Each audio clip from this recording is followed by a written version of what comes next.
G'day everyone, it's me, the anti-theocrat, back for the third attempt to record this video because I went ahead and scripted it.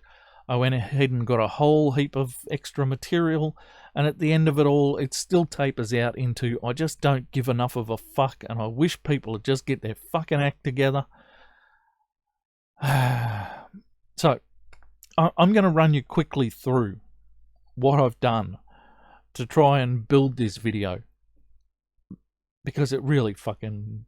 I've just had enough of it. I've just had enough. I'm going to try and formulate something in a way of an argument towards the end of this, but this is the shit I went through getting here. We'll start at the top, shall we? The centerfold syndrome. By some fucking gay guy, maybe. I don't know. A soy boy. I don't know what the fuck Gary R. Brooks is, but apparently he's got a PhD in women's studies, I guess. How men can overcome objectification and achieve intimacy with women. Why? Why does objectification mean you cannot achieve intimacy with women? I have a very successful, intimate relationship with two women, and I still objectify them and every other fucking woman I look at. Because I don't have any problem looking at women and thinking, she's alright. Fuck, me and my partners have secret codes when we're walking down the street. You see a nice piece of, a nice thing to look at? There's a secret code for where the other person should be looking. You get it? Women objectify women too. And then I went looking around for images of the horrors of this objectification thing, and this was the standard of a lot of it. Pick up 5 times more women than a Lamborghini. It's his fucking Daihatsu bongo van. Seriously, who doesn't see this as humour? Well, somebody saw this as a problem. A sexist problem. An objectification problem. The guy is picking up women in his Daihatsu bongo van.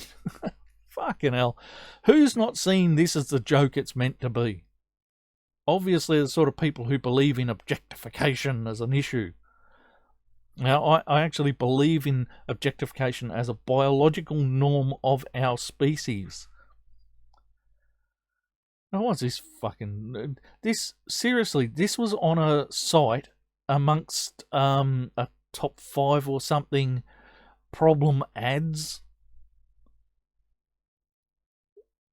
Who's not chuckling that this guy doesn't have a Lamborghini, he's got a fucking bongo van, he's picking up women in it? Obviously he's a taxi service. Oh, fucking hell.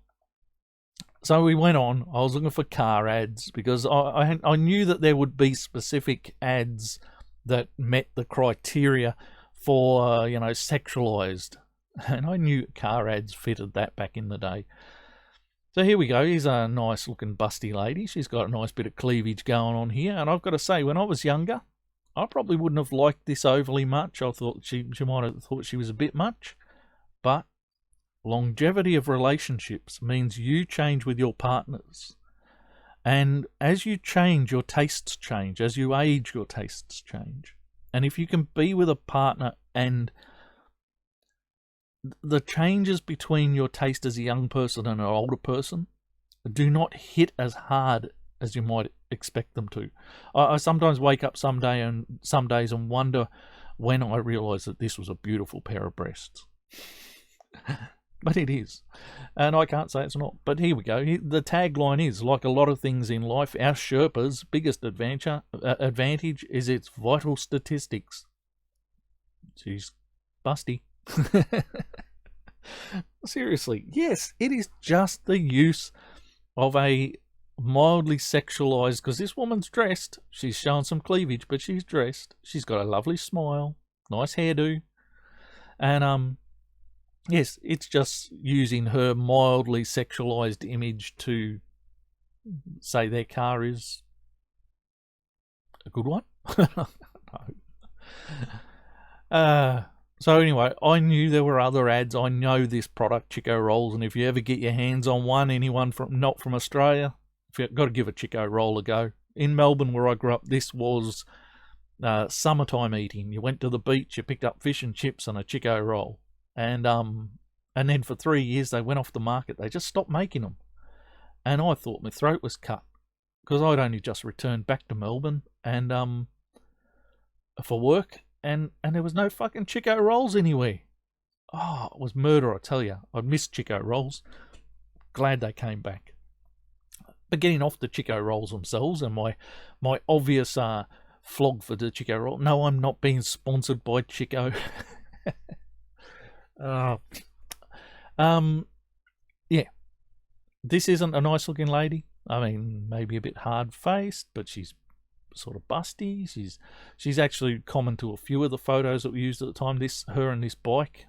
But yeah, it was a summer food of the beach season, and yeah, girls in bikinis were a big part of the sales pitch for a long time. This is actually a later one. There are earlier ones. And in the fish and chip shop, in the chip shops, you'd walk in and there'd be these pictures on the wall. Oh, this one's a billboard, so here's a good one. But yeah, I'm not offended. Who's offended? A few Fruit Loops.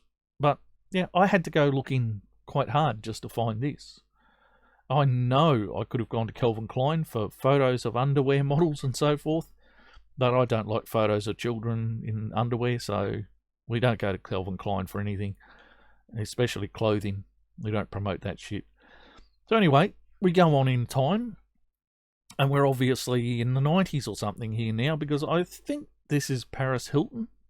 And the one thing we note is that breasts are no longer important. But let's move on from that. She'll tell you size doesn't matter. She's lying. So, okay, girl in bikini. She hasn't got much to show. She's thin. She's alright, I guess. But she's got a great big hamburger in her hand, because it's a big hamburger. But does this text not, suggest something else might be being objectified here? Something of a size, issue going on here? And I don't care. I'm not offended. Moving straight on. This one does offend me, because I was going to put this forward as, is this the objectification you would prefer women to be put forward portraying? This woman is quite thin. She's dressed lightly. She has a nice hairstyle. But what's the fuck with the makeup in the eye? She's selling us victimhood. I don't know this campaign. I think I might have seen it somewhere, but I don't fucking remember what it was. Are we selling makeup for false accusations or something? The perpetual victimhood of women. Their own victimhood in trying to create beauty standards for themselves. What is the image? And how much worse is it for women? Just the ones I named. How much worse are they for women than I could look a bit hot and have a hamburger? I don't know. I think this is a worse image. I think this is terrible. I think this is a terrible way to portray women. This, however, is what I found when I went looking for these things, and I found sites that said this is what we want. Well, I'm telling you now, my aging taste, I'd go a few, but no. Why would you? Right. I see some attractive faces. I see some reasonably attractive figures. I could see some bra ads out of this one, definitely. But what is it about these women that makes them so special? I mean, think about no, that one's probably unnaturally thin. But think about this woman. Alright? She's fit. She probably works out in a gym. She does some work to do this job. She's putting the effort to be the person for this campaign. She's putting the effort to be recognised enough to be in this campaign. And what the feminists would have us do is walk any of these women into the job without doing a fucking thing to be worthy of the campaign. We're just going to pick random women off the street for no other reason than they did fuck all to get the job. And don't get me wrong, I don't want these representing me either. I would far prefer to see this guy, who looks like he's put in the effort to be the face of this product. And let's face it, I've never had a six-pack. For a lot of my life, I was a slim guy, but I've never been built. I was just thin. Now I'm not. But I was thin. I never had a six-pack. But what was wrong with having these images as something I might have aimed for? What was wrong with having these images was what women thought I had to aim for. I mean, the women get upset that they think, oh, fuck, I wish he'd fuck off. That I have to, that I'm looking for women to all look like this. You know what? I actually prefer this one. But, yeah, they all think that because this woman put the work in to be the face of this advertising campaign, this is what I'm going to be looking for. But my reality is I'm going to be finding this. And I will be happy with finding some of these. I would have been, definitely. But I don't need these people representing me anymore. You know, do I think I need women to see this so that they'll have more respect for me? I don't give a fuck. Look, have respect for me because I am who I am, not because what the advertising bloody campaigns tell you I'm meant to look like. All right? This guy's probably an absolute cunt. And maybe I'm a nice guy. No, I'm a bit of a cunt, but maybe I'm nicer than this guy. So, maybe when you meet this guy, you think, oh, he's not really up for much, is he? Well, that guy next to him's not much of a guy either, but I'll go with him. Anyway, whatever the fuck I'm talking about, if you want to know what an insulting image is, it's this one. And this has become very dominant in our media today. And this is an insulting image. Not her. Yeah, she's pretty bulk standard. She's alright, built enough, attractive enough, tidy enough. But he is being portrayed as a fucking idiot who doesn't know his way around a kitchen. Do I want to be portrayed as an idiot? When were women portrayed as idiots? When did the media successfully run advertising campaigns that portrayed women as idiots? Well, that has become the dominant message in media, not just advertising, TV series, everything. It has become a dominant message in our media that men are idiots who don't know their way around anything, not without the help of an intelligent woman. Well, I'm insulted by that. I'm more insulted by that than I am by this. Right? This is something to strive for. This is something I wish would drop dead. Not the guy, the message. So yes, those preferred images of people. We should be aiming to be fit. We should be aiming to be healthy. These people worked for these jobs. They worked hard to be these people.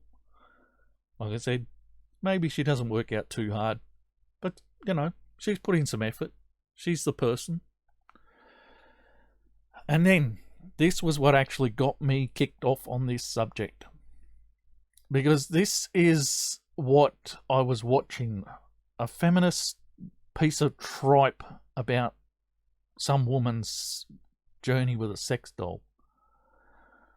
Now, don't get me wrong, I watched Lars and the Real Girl and I thought it was absolutely fucking brilliant. Lars and the Real Girl is about a guy who creates this relationship with this woman, and he sees her as a woman, and it's a doll. And everyone buys into the message, and he's got issues, which he sorts out through the doll. Oh, a brilliant movie. You can ever get your hands on Lars and the Real Girl. Pretty sure that's what it's called. Do watch it. It wasn't a bad movie at all. It comes off really weird, but yeah, deep. In some ways, very deep. But yes, have a look at this object. Okay, this is a woman. This is women being objectified at their worst, apparently, according to some feminists. Have a look at this. This is an attractive woman. She's shapely.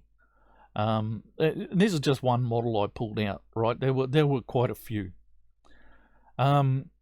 She has a nice haircut, shape of an attractive Asian face. Asian faces were there. There were other faces. I actually struggled to tell whether this is a real person or a doll, because the leg looks like it's got bloody cellulite in it. If it's a doll, it's fucking brilliant, I tell you. And if it is, I'd bet it was modelled off some porn star somewhere. I don't know. I don't know anything about it. I just looked for images.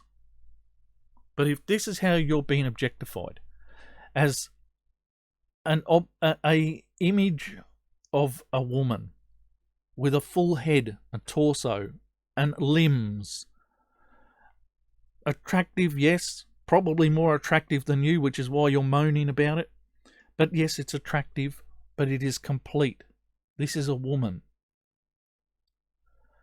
So, putting this video together and putting the arguments together, as I was, which I'm fucking over, I went hunting for other things.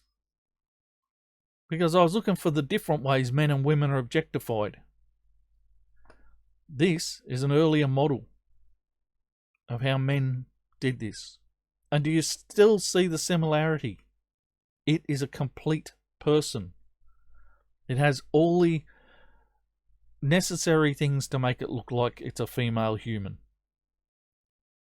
As opposed to this. What the fuck is this? No man can ever match up to this.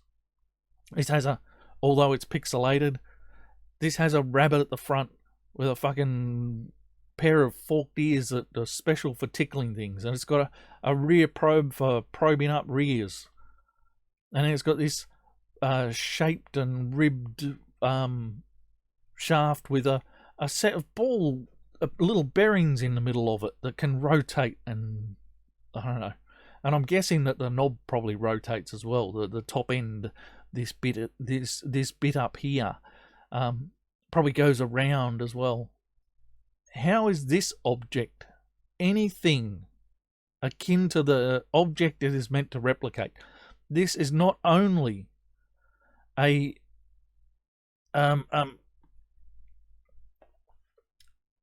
just a limb, a part of the human body.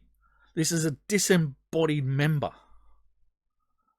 right? It is disembodied from the original person. You're not even bothering to look at the entire man. You've taken the object of a man down to this. And let's face it, this isn't the worst of the objects that you've created. This is probably a female hand, but this object was created for the same purpose. It doesn't... There's no person attached to this. This is a disembodied limb. Is this a better way of objectifying than the other one? What you've created is this. All right? You're no longer sensitive to a regular man. And so the toys that a man now has to use for your pleasure have turned to the extremes, because you can no longer just have regular sex. You're looking for bigger, better, more stimulation, because you're overstimulated to the shithouse by the objects that you've built that do not even resemble the human beings they came from. Now the human beings have to resemble the toys. When this was created, nobody was saying Now women have to look like fucking aeroplanes. They have to have 3 intersecting limbs that play with the end of my penis through the stratosphere. I don't fucking know what it might have done. The essential difference between this and what you created for women is this is a woman. You go from this to a woman, and you go from woman to woman. And this may have some extra stimulatory devices in it. But on the whole, a man doesn't need the extra stimulative devices unless he has been overstimulating himself. And this is something I've discussed often in men's circles. Wanking is a problem. Men who can't get it up. Now, there can be real medical issues. I'm not having a go at people with real medical issues. I'm never having a go at people with real medical issues. But if you're not getting off, and you're not getting it up, and you're wanking 5 times a fucking day, then maybe you've created the problem. Maybe you've overstimulated in the same way the toys that women create overstimulate, to the point where you now have to wear these fucking things. Extenders. Ribby ones, and longy ones, and really longy ones, because they've been using really longy things on themselves. Then you've got the little vibratey ones, because they can't do it without the vibration anymore, because they've overstimulated and destroyed any chance they have of functioning with a real dick. This is something that came out of eons of feminist theory, that men had to find what got women off. Now, men have always had to find what got them off, right? You've got to get the right rhythm, the right pattern. Maybe you're lucky you're a blow early, but, you know, for the most of us, we have to find the rhythm and we have to get things rolling, and it takes a little bit of effort. It's not meant to be easy. It's fucking better when it's not, right? If it's too easy, it's over, done. You want it to be a little bit difficult. You want the stimulation to come on your terms.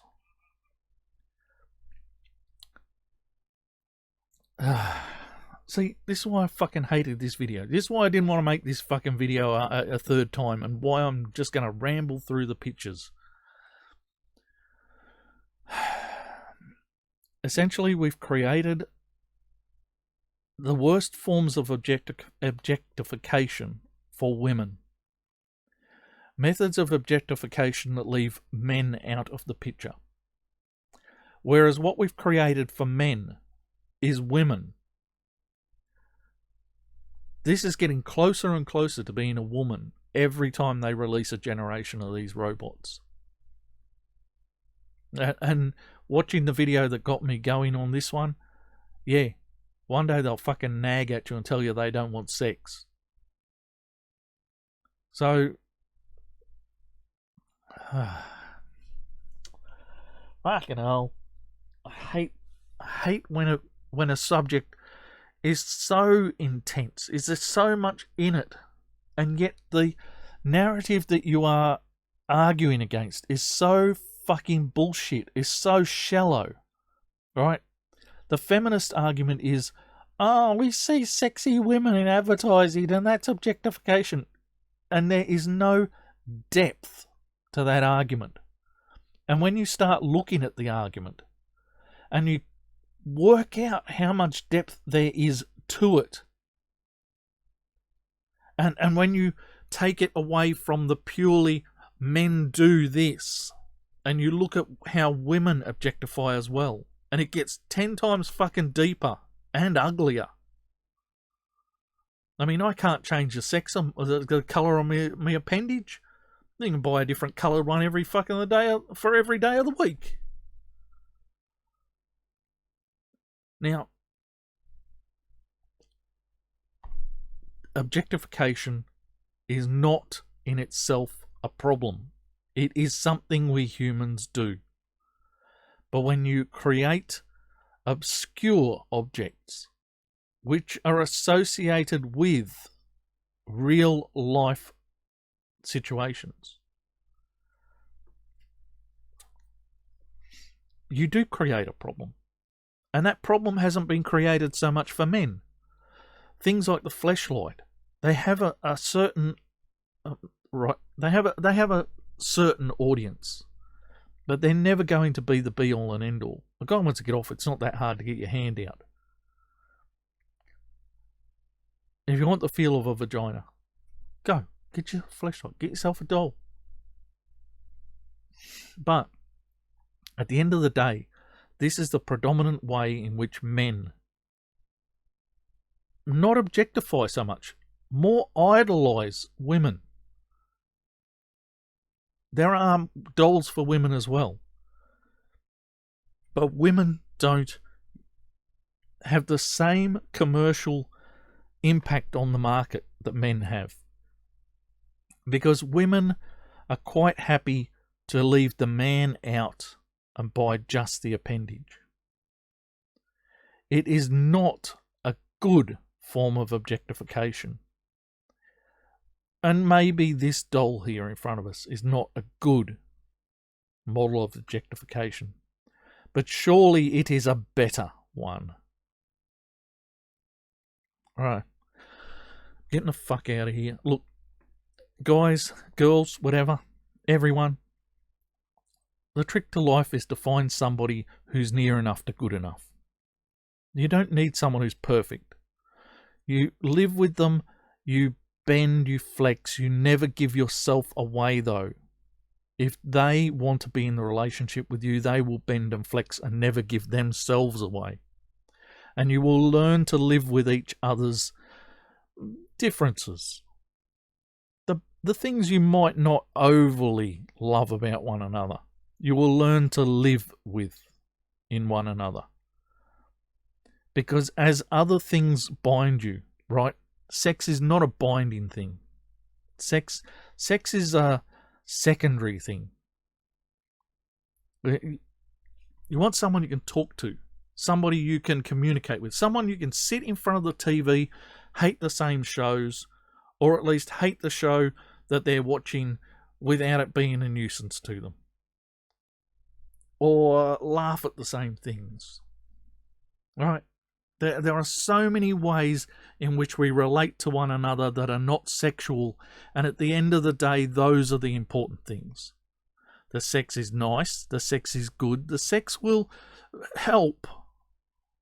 But at the end of the day, assume that at the age of 60, one or the other of you is no longer as sexually active as you once were.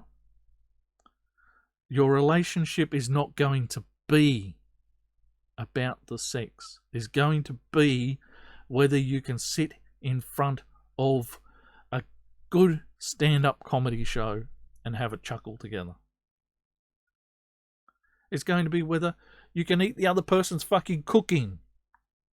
And over time, in a relationship, you will work out what the other person eats and doesn't eat. Lasting relationships are the key to developing different sexual tastes, to getting used to somebody else in bed. It is easier to get off after a while with a person you have gotten used to.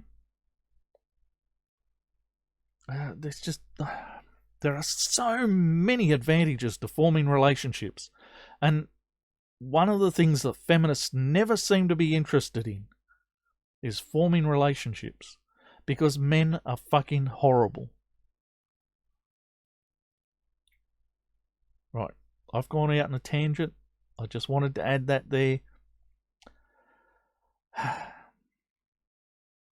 I've been the anti-theocrat. May your gods remain fictional.